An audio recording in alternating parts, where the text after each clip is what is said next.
할렐루야. 하나님께서 주신 귀한 하루 믿음으로 살아가기를 결단하는 여러분들을 축복합니다. 기도하겠습니다.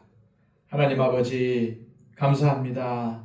우리를 부르셔서 자녀 삼아 주시고 이 귀한 예배를 통해서 하나님 앞으로 가게 하심을 감사합니다. 주님, 오늘도 주시는 말씀에 귀를 기울입니다. 주님의 뜻을 발견하기를 원합니다. 그리고 무엇보다도 그 주님의 뜻을 붙잡고 순종하며 살기를 원합니다. 주님, 오늘도 주어진 하루 믿음으로 살아가기를 원하는 우리를 불쌍히 여겨주시고 주님께서 친히 강권적으로 역사하여 주셔서 우리가 믿음의 삶, 순종의 삶을 살아갈 수 있도록 도와주옵소서. 오늘도 내 안에서 역사하시는 성령님의 세미한 음성을 듣게 하여 주시고 성령에 순종하는 성령 충만한 사람으로 살아갈 수 있도록 인도하여 주옵소서. 예수 그리스도의 이름으로 기도하옵나이다. 아멘.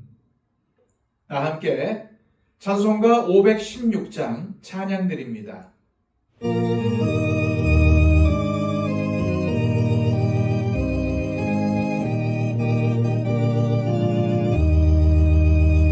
옳은 길 따르라 그의 길 세계 만민의 참된 길 이 길 따라서 살기를 온 세계에 전하세 만 백성이 나갈 길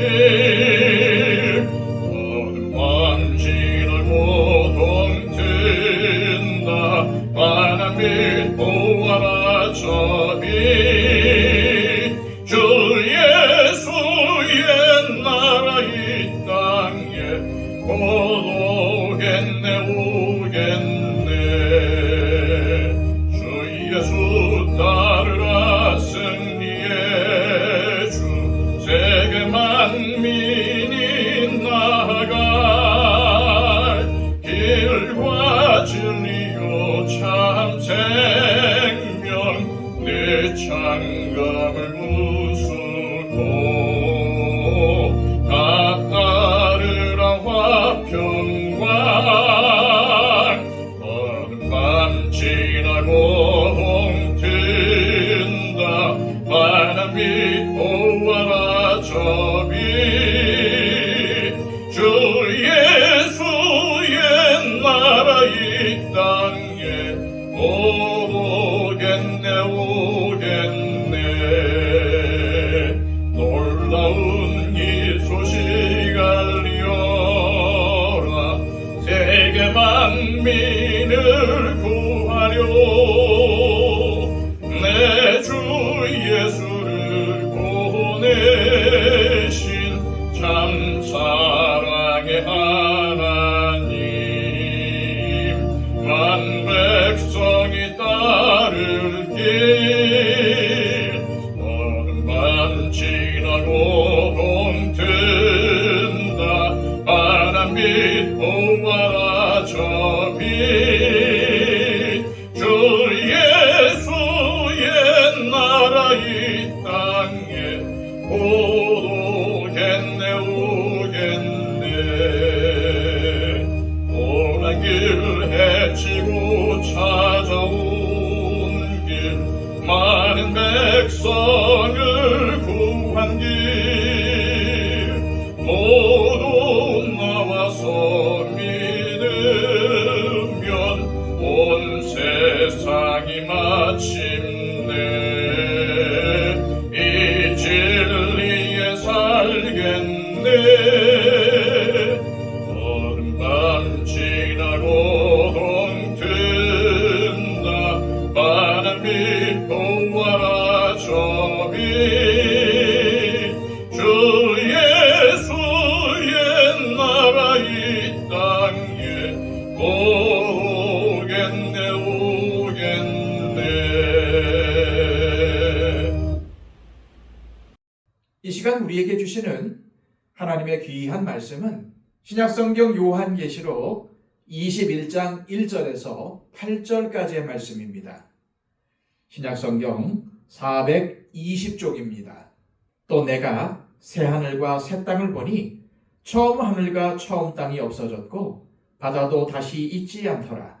또 내가 보매 거룩한 성 새 예루살렘이 하나님께로부터 하늘에서 내려오니 그 준비한 것이 신부가 남편을 위하여 단장한 것 같더라. 내가 들으니 보좌에서 큰 음성이 나서 이르되 보라 하나님의 장막이 사람들과 함께 있음에 하나님이 그들과 함께 계시리니 그들은 하나님의 백성이 되고 하나님은 친히 그들과 함께 계셔서 모든 눈물을 그 눈에서 닦아주시니 다시는 사망이 없고 애통하는 것이나 곡하는 것이나 아픈 것이 다시 있지 아니하리니 처음 것들이 다 지나갔음이로라. 보좌에 앉으신 이가 이르시되 보라 내가 만물을 새롭게 하노라 하시고 또 이르시되 이 말은 신실하고 참되니 기록하라 하시고 또 내게 말씀하시되 이루었도다. 나는 알파와 오메가요 처음과 마지막이라. 내가 생명수 샘물을 목마른 자에게 값없이 주리니 이기는 자는 이것들을 상속으로 받으리라. 나는 그들의 하나님이 되고 그는 내 아들이 되리라. 그러나 두려워하는 자들과 믿지 아니하는 자들과 흉악한 자들과 살인자들과 음행하는 자들과 점술가들과 우상 숭배자들과 거짓말하는 모든 자들은 불과 유황으로 타는 못에 던져지리니 이것이 둘째 사망이라. 아멘. 바울 사도는 자신의 인생을 회고하며 자신을 경주자로 표현했습니다. 그의 삶은 편안한 산책이 아니었습니다. 흙먼지가 날리고 숨이 턱끝까지 차오르는 치열한 달리기였습니다. 하지만 그는 표대를 향해 달리기를 멈추지 않았지요. 도대체 무엇이 바울을 달리게 했을까요?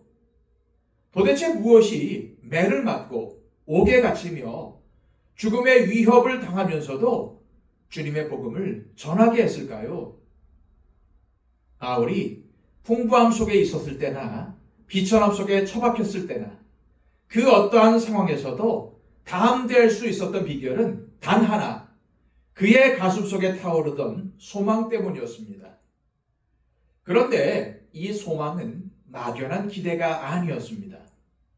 눈앞에 보이는 현실 너머 장차 주어질 영광스러운 면류관을 바라보는 확신이었습니다. 오늘 우리가 함께 읽은 요한계시록의 이면에 흐르는 물줄기가 바로 이 소망입니다. 요한계시록의 결론은 오늘 본문인 21장과 다음 장인 22장입니다. 20장까지 이어지던 그 무서운 재앙과 심판, 영적 전쟁의 긴 터널을 지나 드디어 우리는 눈부신 빛의 세계로 들어섭니다. 성도들이 왜 한때, 두때, 반때라는 고난의 시간을 견뎌야 했습니까? 왜 1260일 혹은 1000년이라는 긴 세월을 인내하며 믿음으로 버텨내었어야만 했습니까? 그 이유는 너무나도 분명합니다. 우리에게는 소망이 있기 때문입니다. 그 소망은 단순히 이 세상에서의 고통이 끝나는 차원이 아닙니다. 요한계시록은 우리에게 둘째 사망과 대조되는 영광스러운 두 번째 부활, 즉 새하늘과 새 땅을 약속하고 있습니다. 상상해 보십시오. 죄와 슬픔, 질병과 이별로 얼룩진 헌 하늘과 헌 땅이 사라지고 하나님께서 친히 지으신 새 하늘과 새 땅이 열리는 그 순간을 말입니다. 더 이상 눈물이 없고 애통하는 것이나 곡하는 것이 없는 그곳. 그것이 바로 우리가 달려가는 경주의 표대, 곧 결승점입니다. 이 거룩한 소망의 배후에는 우리 주님의 위대한 선포가 자리 잡고 있습니다. 나는 알파와 오메가요, 처음과 나중이라. 1장 8절에서 시작된 이 선포는 21장 6절 그리고 마지막 22장 13절에 이르기까지 요한계시록 전체를 감싸 안는 거대한 봉투와도 같습니다. 이것이 무엇을 의미합니까? 알파와 오메가 되신 하나님의 완벽하고 빈틈없는 통치 아래 이 모든 역사가 진행이 되고 있다는 뜻입니다. 때때로 우리가 그리고 우리의 가정이 이해할 수 없는 어려움에 처할 때가 있습니다. 하나님, 도대체 왜입니까? 이렇게 묻고 싶은 순간들이 있습니다. 그러나 알파와 오메가가 되셔서 모든 시간을 주관하시는 하나님께서 지금도 저와 여러분들의 인생을 완벽하게 통치하고 계신다는 사실을 기억하시길 바랍니다. 하나님의 통치는 애누리 없고 차가운 법칙이 아닙니다. 오히려 당신의 자녀들을 끝까지 보호하시고 마침내 믿음으로 승리한 자들에게 천국의 기쁨을 안겨주시려는 아버지의 사랑입니다. 그러므로 우리의 고난은 영광스러운 결말을 향해 가는 과정일 뿐입니다. 이제 믿음의 눈을 들어서 본문 6절에서 8절까지의 말씀을 읽겠습니다. 또 내게 말씀하시되 이루었도다. 나는 알파와 오메가요 처음과 마지막이라. 내가 생명수 샘물을 목마른 자에게 값없이 주리니 이기는 자는 이것들을 상속으로 받으리라. 나는 그의 하나님이 되고 그는 내 아들이 되리라. 그러나 두려워하는 자들과 믿지 아니하는 자들과 흉악한 자들과 살인자들과 음행하는 자들과 점술가들과 우상 숭배자들과 거짓말하는 모든 자들은 불과 유황으로 타는 못에 던져지리니 이것이 둘째 사망이라. 보좌에 앉으신 하나님께서 우렁찬 음성으로 선언하십니다. 이루었도다. 십자가 위에서 예수님께서 외치셨던 다 이루었다 이 말씀이 이제 영원한 새하늘과 새 땅의 완성으로 다시 한번 선포되는 것입니다. 그리고 주님은 그 완성된 천국을 누구에게 주실 것인지를 천명하십니다. 이것은 오늘을 살아가는 우리에게 주시는 가장 큰 격려이자 소망입니다. 주님은 말씀하십니다. 내가 생명수 샘물을 목마른 자에게 값없이 주리니. 여기서 목마른 자는 누구입니까? 영혼의 깊은 갈증을 느끼는 사람들입니다. 세상의 명예로도 돈으로도 쾌락으로도 채워지지 않는 구멍 뚫린 가슴을 안고 오직 하나님만이 이것을 채우실 수 있음을 깨달은 사람들입니다. 이 사람들은 이 땅을 살아가지만 이 땅에 속하지 않은 주님의 순결한 신부로 살았던 사람들입니다. 바울처럼 천국을 향한 타는 목마름으로 표대를 향해 전력 질주했던 사람들입니다. 세상에 썩어질 물을 마시고 다시 목말라 하는 것이 아니라 영원히 목마르지 않는 생명수를 갈망했던 여러분들이 바로 그 주인공들입니다.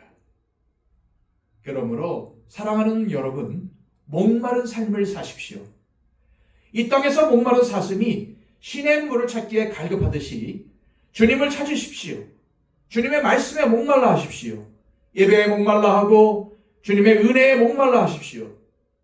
주님을 향한 거룩한 갈망을 가진 그리스도인들이 되시기를 축복합니다. 방금 읽은 말씀엔 목마른 자들과 나란히 서 있는 또 하나의 이름이 있습니다. 바로 이기는 자입니다. 누가 이기는 자입니까? 세상의 유혹이 파도처럼 밀려올 때 휩쓸리지 않고 믿음을 지킨 성도들입니다. 억울한 일을 당해도 주님을 생각하며 참고 손해를 보더라도 정직을 선택하며 미워하는 자를 용서하며 살아온 사람들입니다. 이 사람들은 믿음으로 시련을 극복했습니다. 자기 배만 불리는 세상 속에서 나누고 베풀고 섬기며 예수 그리스도의 흔적을 남긴 사람들입니다. 앞부분에 기록된 무시무시한 용과 적그리스도의 세력들의 거대한 위협과 달콤한 유혹을 이겨낸 영적 전사들입니다. 이 사람들에게 약속된 상급은 실로 어마어마합니다. 그것은 영원한 천국에서 하나님과 영원히 거하는 축복입니다. 요한계시록 2장과 3장에서 소아시아의 7교회를 향해 주님께서 반복해서 말씀하셨던 그 말씀을 기억하십니까? 이기는 자에게는, 이기는 그에게는 이라고 약속하셨습니다. 그리스도인은 세상에 지는 자가 아닙니다. 굴복하는 자가 아닙니다. 우리는 바벨탑을 쌓으며 하나님처럼 되려는 세상 정신과 싸워서 이기는 자가 되어야 합니다. 적그리스도의 세력에 무릎 꿇지 않고 승리하는 자가 되어야 합니다. 주님을 향해 목마른 자가 결국 승리를 차지하게 될 것입니다. 그러나 빛이 밝을수록 그림자는 짙은 법입니다. 소망의 반대편에는 항상 엄중한 경고가 있습니다. 이 경고의 의미를 가볍게 듣지 마십시오. 믿음으로 살지 않는 자들, 두려워하는 자들, 믿지 않는 자들, 흉악한 자들은 어떻게 됩니까? 앞서 음녀 바벨론과 짐승들이 들어갔던 바로 그곳, 불과 유황이 타오르는 못에 던져질 것입니다. 이것이 뭐라고요? 이것이 바로 둘째 사망입니다. 천국과 지옥, 생명수와 불못, 하나님의 자녀가 되는 축복과 믿지 않는 자들의 심판은 늘 동전의 양면처럼 함께 선포가 됩니다. 그런데 이것은 우리를 겁주기 위함이 아닙니다. 도전하기 위함입니다. 너는 어느 편에 설 것이냐? 라고 주님은 우리에게 묻고 계시는 것입니다. 아직 기회는 남아 있습니다. 우리의 호흡이 붙어 있는 지금이 바로 기회입니다. 그러기에 하나님은 오늘 우리에게 간곡히 호소하십니다. 생명수 샘물에 목마른 자가 되라. 세상을 이기는 자들이 되라. 결국 우리 앞에는 두 갈래의 길이 있습니다. 현실에 안주하며 세상의 물을 마시다가 영원한 목마름이 있는 곳으로 떨어질 것인가? 아니면 주님을 향한 거룩한 목마름으로 믿음의 경주를 하며 생명수 샘물을 마실 것인가?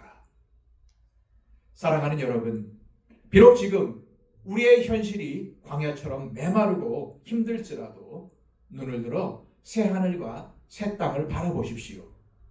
알파와 오메가 되신 하나님께서 저와 여러분들의 인생을 붙들고 계십니다. 이 땅에서 우리가 흘린 눈물을 닦아주실 그 날을 소망하며 오늘도 죄와 싸워 이기고 유혹을 이겨내고 절망을 이겨내는 위대한 승리자들이 되시기를 축복합니다. 이 시간 기도하실 때 알파와 오메가가 되시는 하나님 아버지, 우리가 비록 세상에서 고난을 당한다 할지라도 새하늘과 새 땅의 소망을 품고 믿음의 경주를 멈추지 않게 하옵소서. 세상의 헛된 것에 목마르지 않고 오직 주님의 은혜에 갈급한 자가 되어 모든 유혹과 시련을 이기는 거룩한 승리자로 살게 하옵소서. 기도하시기를 바랍니다. 115 기도를 통해서 우리의 기도가 필요한 우리 주변의 많은 분들을 위해서 기도해 주십시오.